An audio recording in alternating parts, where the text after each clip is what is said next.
A Europa está se preparando para uma intensificação das provocações por parte da Rússia. Por iniciativa do Kremlin, aumentou significativamente na União Europeia o número de incidentes com os chamados drones desconhecidos e com violações do espaço aéreo pela aviação de combate russa. Só em setembro, devido ao aparecimento de drones, 14 aeroportos europeus suspenderam suas operações. Na noite de 10 de setembro, quase 2 dezenas de drones russos invadiram o espaço aéreo da Polônia.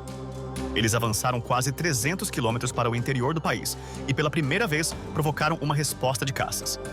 Ao ampliar ativamente a escala de operações híbridas, inclusive contra a população civil da Europa, o Kremlin busca desestabilizar os países da União Europeia, semear dúvidas sobre a unidade da União Europeia e sobre a eficácia da OTAN. Será que a União Europeia está conseguindo repelir de forma eficaz os ataques russos? A Europa está pronta para novos desafios vindos do Kremlin? E qual é o papel que a Ucrânia desempenha na defesa de todo o bloco europeu? Falamos sobre tudo isso junto com especialistas na nova edição do projeto Em Isolamento.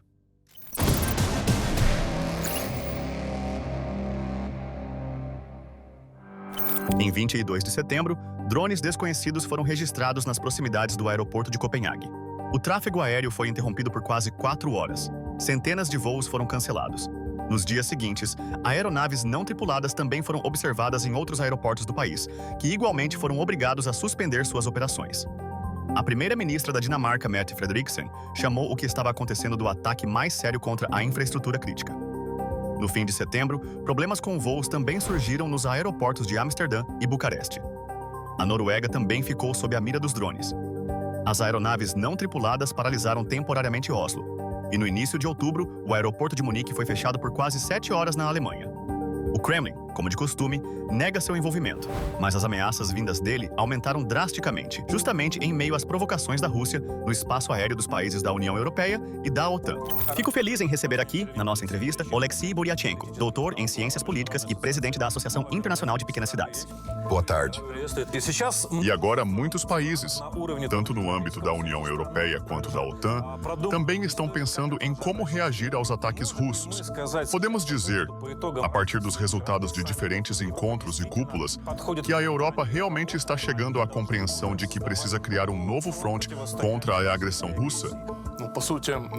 Na essência, o motor atual da modernização do complexo militar industrial da União Europeia não é uma evolução na percepção das ameaças à segurança nacional e internacional, nem o reconhecimento de que a arquitetura de segurança europeia e global não está funcionando. Mas, antes de tudo, as ameaças concretas, provocações, escaladas e ações militares por parte da Rússia. Afinal, a União Europeia não foi criada como uma união internacional plenamente integrada com um componente de segurança. Ou seja, ela não tinha, e sejamos francos, ainda não tem, uma verdadeira subjetividade geopolítica. Sem um exército europeu, tal subjetividade é, a priori, impossível. E dentro da lógica da ordem de Yalta-Potsdam, a segurança europeia deveria ser garantida pelos Estados Unidos por meio da OTAN, para que tudo estivesse vinculado, antes de mais nada, a quem? Aos próprios Estados Unidos da América. As armas eram compradas dos Estados Unidos, os exercícios militares, o controle de segurança e o financiamento. Tudo isso fluía e funcionava de acordo com os interesses dos Estados Unidos, enquanto eles se mantinham motivados. E agora, Oleksiy, nós vemos que a posição da União Europeia está desempenhando um papel cada vez maior. Você levantou a pergunta absolutamente correta.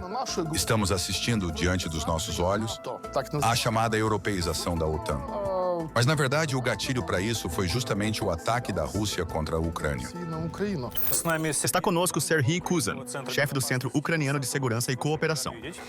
Olá. Estamos falando da reação da OTAN e da União Europeia às mais recentes ameaças da Rússia. Se estamos falando da resposta militar, então, claro, ela expôs a insuficiência da preparação dos países europeus e, de modo geral, da própria OTAN para esse tipo de provocações. Vimos que ações formais, que não podem ser classificadas como agressão militar, não recebem a resposta adequada. Vimos drones iscas, que revelou o desempenho real do sistema de defesa antiaérea do flanco norte da OTAN. Ele não conseguiu repelir esses ataques planemente. Mas há um aspecto positivo. Justamente após essas provocações, os países europeus compreenderam o papel-chave e a experiência da Ucrânia no enfrentamento desse tipo de ameaça híbrida por parte da Rússia. Vimos as respectivas cúpulas e, em Copenhague, iniciativas como o chamado Muro de Drones. Isso nada mais é do que uma reprodução do sistema que a Ucrânia vinha construindo com sucesso para enfrentar os ataques massivos de drones e mísseis russos. Em meio às invasões de drones russos na Dinamarca, em outubro ocorreu uma reunião dos líderes de 50 países. A cúpula foi inicialmente anunciada como emergencial para discutir ajuda adicional à Ucrânia.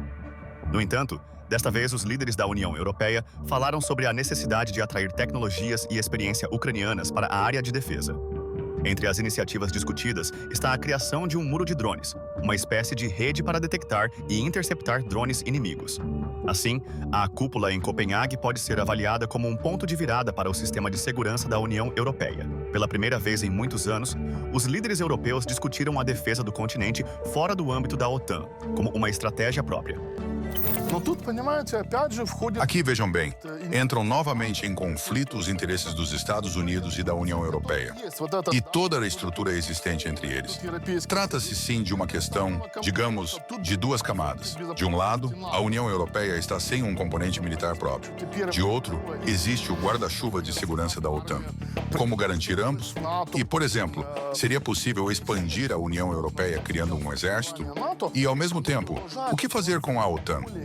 Apesar de todas as dificuldades atuais, a OTAN continua sendo a organização militar mais forte, o bloco militar mais poderoso não apenas da Europa, mas do mundo.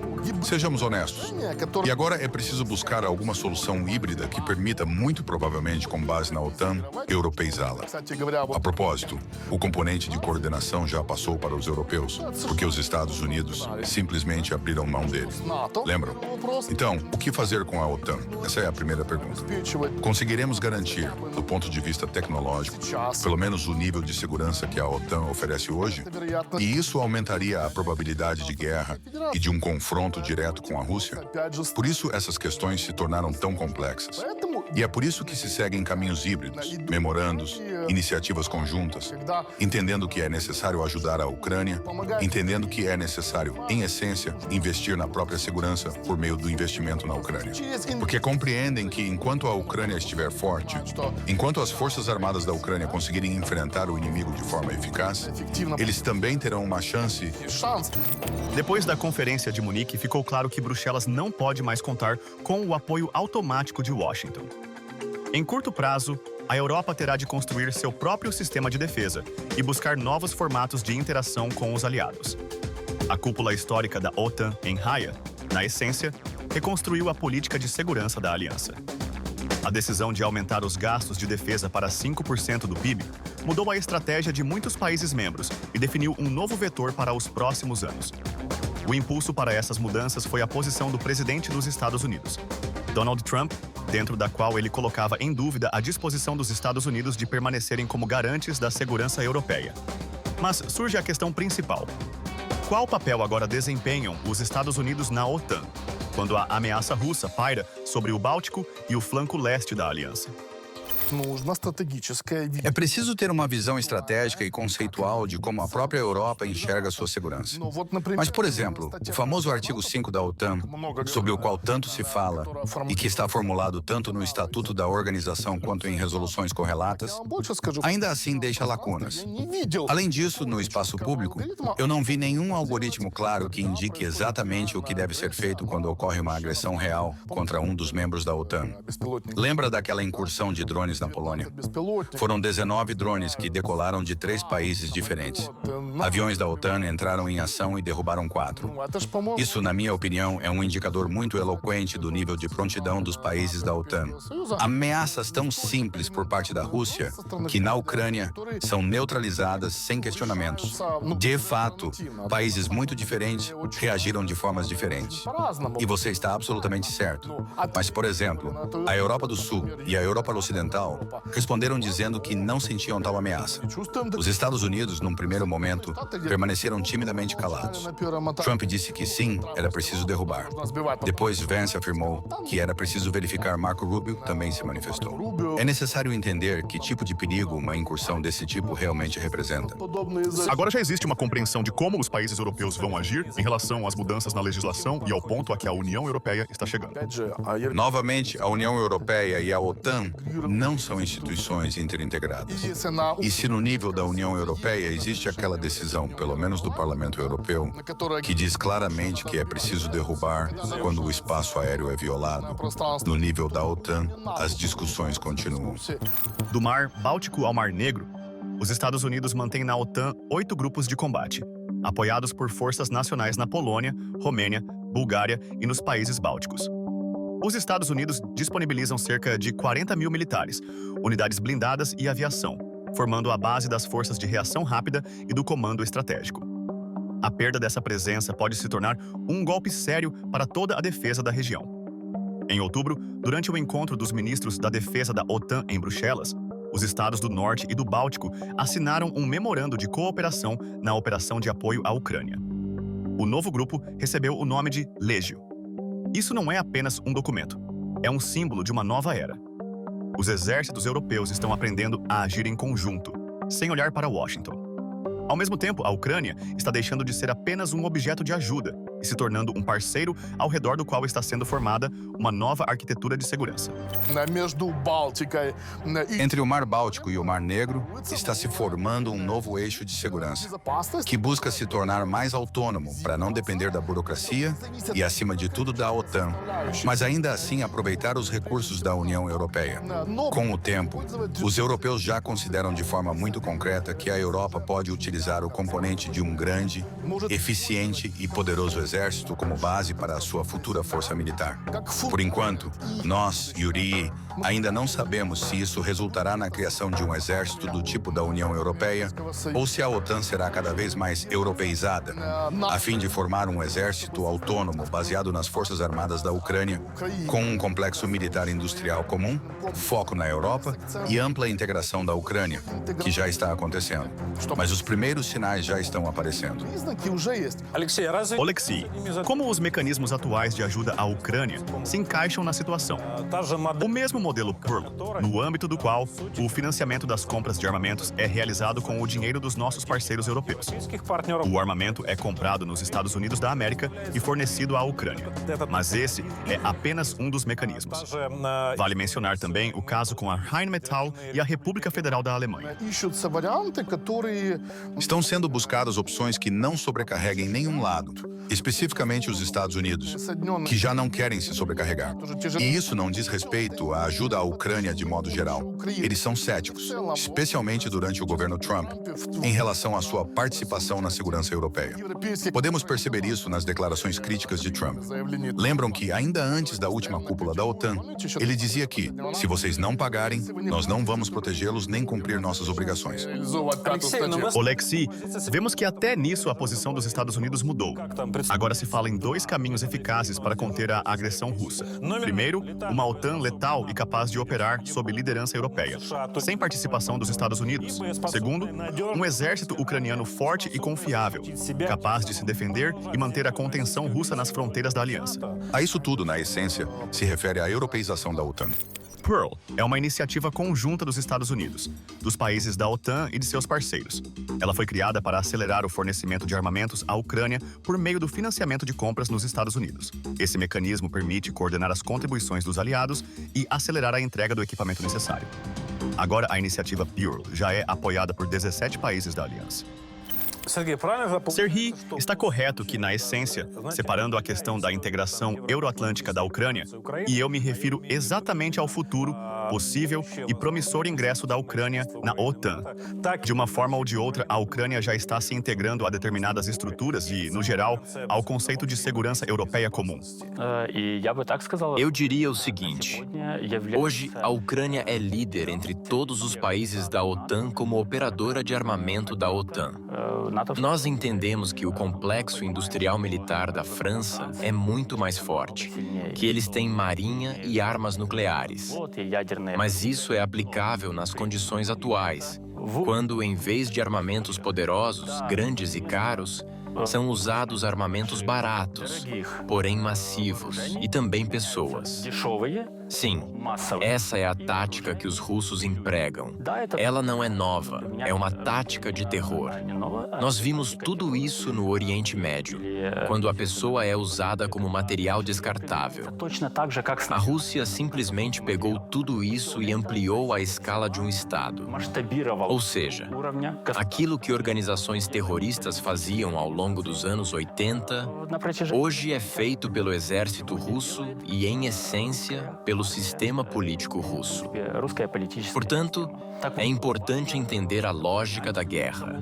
Entender que, em uma guerra desse tipo, todas as armas nucleares, todos os F-35 não são eficazes. Não dá simplesmente para lançar bombas de muitos milhões de dólares contra pequenos grupos de 2 a 3 pessoas. Não dá para gastar um míssil que custa cerca de 2 milhões de dólares contra um drone isca que custa 2 mil dólares. Essa é a guerra de desgaste que a Rússia está tentando impor à Europa, entendendo perfeitamente que os gastos são incomparáveis. Oleksiy, eu também gostaria de conversar com você sobre a mudança de retórica no nível dos representantes da administração dos Estados Unidos, da Casa Branca e pessoalmente do presidente Donald Trump. A retórica do Trump mudou. Isso é evidente. Resolver a guerra, como ele formulava ainda durante a sua campanha, em 2 dias. Isso é algo irrealista. É impossível nem em 2 dias, nem em 2 semanas, nem em 2 meses, sem usar exatamente aquela mesma estratégia que ele mesmo formulou. A de paz através da força é justamente a elaboração de novos conceitos de cooperação. Por exemplo, um complexo industrial militar comum, a iniciativa Pearl, que já mencionamos mais de uma vez hoje, que, claro, indica que os Estados Unidos e o presidente dos Estados Unidos estão prontos para apostar na Ucrânia, entendendo que a Ucrânia é um parceiro previsível e honesto. O presidente dos Estados Unidos quer justamente, através da força, através dos Tomahawks, através de sanções secundárias, pressionar Putin a tal ponto que ele ceda ao que o Trump deseja. E ele quer encerrar mais uma guerra. Isso é importante para ele. E quer usar a Rússia em outras frentes inteiras, em terras raras, no Ártico, no confronto com a China, em questões energéticas, em dissuasão nuclear. E tudo isso é absolutamente irrealista e sem perspectiva, enquanto não estiver encerrado o capítulo do fim da guerra russo-ucraniana. Será que ele percebeu isso? Eu acho que sim. No fim de outubro, o Ministério das Finanças dos Estados Unidos anunciou sanções contra as maiores empresas petrolíferas russas, Rosneft e Lukoil, assim como contra suas subsidiárias. As novas restrições dos Estados Unidos em relação ao setor energético russo se tornaram as mais amplas desde fevereiro de 2022 e desde o início da presidência de Donald Trump. A propósito, sanções semelhantes contra a Rosneft e a Lukoil foram introduzidas uma semana antes pelo Reino Unido. Paralelamente, a União Europeia aprovou o 19º pacote de sanções contra a Rússia. As restrições incluem a proibição da importação de gás natural liquefeito russo e se estendem à chamada frota paralela. No registro de sanções foram incluídos mais 117 navios, além de 22 pessoas físicas e 45 organizações e empresas da Rússia, Hong Kong, China, Índia e Tailândia. De janeiro a agosto deste ano, as receitas do orçamento da Rússia provenientes do setor de petróleo e gás somaram, segundo diferentes dados, mais de 6 trilhões de rublos, e as receitas totais, cerca de 24 trilhões. Ou seja, o orçamento continua criticamente dependente da venda de petróleo. A Europa e os Estados Unidos, praticamente ao mesmo tempo, deram um golpe sério contra as principais fontes de renda da Rússia, que financiam a máquina militar do Kremlin. E aqui, essa mudança conceitual na posição dele corresponde completamente à sua filosofia.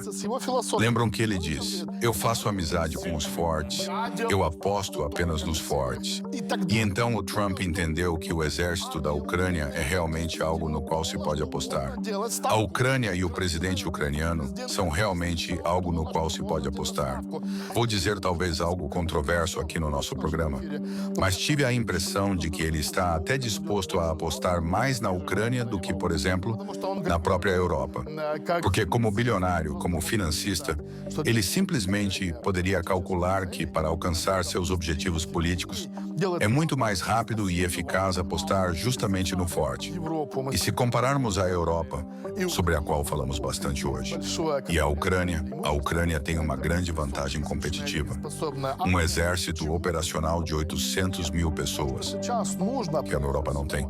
O que agora é necessário, antes de tudo, na europeização da OTAN, no fortalecimento da segurança europeia, tanto na União Europeia como na OTAN, na coalizão dos dispostos, em todas essas grandes e pequenas instituições internacionais, é elaborar uma estratégia comum de enfrentamento de ameaças híbridas da Rússia. Para quê? Para agir de forma antecipada e preventiva com a Rússia. Porque quando até o Parlamento Europeu formula essas respostas, ele diz que a resposta deve ser simétrica e proporcional. Ela deve ser cada vez maior para tirar da Rússia o desejo de fazer o que faz. Os europeus só agora estão chegando a esse entendimento. E nisso está a nossa missão. Por meses, Putin apostou em arrastar os Estados Unidos para longas discussões sobre a guerra da Rússia contra a Ucrânia. E, ao que tudo indica, essa estratégia fracassou. Aquele vínculo frágil ao qual Putin tentava se agarrar foi destruído por completo. O Kremlin tenta manter a aparência de influência por meio de provocações e chantagem, violando o espaço aéreo e atacando instalações de infraestrutura crítica por toda a Europa. A Ucrânia, por sua vez, está se tornando o pilar sobre o qual a Europa constrói uma estratégia comum de defesa do mundo democrático. E nesse sistema, a Ucrânia não é uma vítima, mas a base para uma nova arquitetura de segurança.